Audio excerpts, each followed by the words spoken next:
নিমন্ত্রণ ছাড়া বিয়ে বাড়িতে ঢুকে পড়লাম, আর তারপর যা হলো বিশ্বাস করবে না বন্ধুরা। গেটের সামনে গিয়ে দেখলাম বড় জায়ান্ট স্ক্রিনে ইভেন্ট ম্যানেজমেন্টের নাম আর পুরো মেনু লিস্ট। তো লোভটা আর সামলাতে পারলাম না, সোজা ঢুকে পড়লাম বিয়ে বাড়ির ভেতরে। প্রথমেই চোখ পড়লো গণেশের মূর্তির দিকে, একটা আলাদা শান্তি লাগলো। ভেতরে গিয়ে তো মনে হলো এটা বিয়ে বাড়ি নয়, একদম মেলা বসেছে।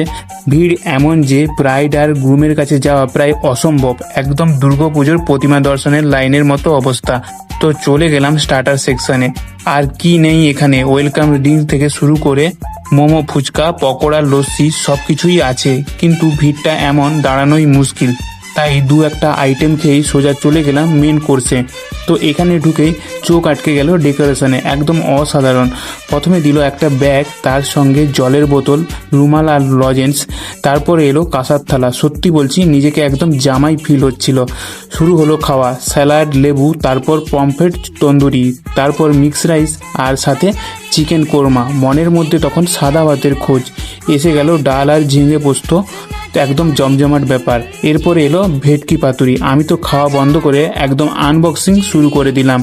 স্বাদে মন একদম কেড়ে নিল। ঠিক তখনই এলো মটন, গরম গরম, ধোঁয়া উঠছে। তারপর এলো আমের চাটনি, পায়েস আর পাঁপড়।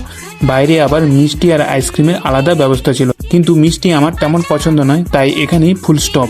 তো সব মিলিয়ে এই রকম জমজমাট অভিজ্ঞতা, এত সুন্দরভাবে পুরো বিয়েটা অর্গানাইজ করেছে, সত্যিই দারুণ। পুরো ব্লগটা কেমন লাগলো জানিও।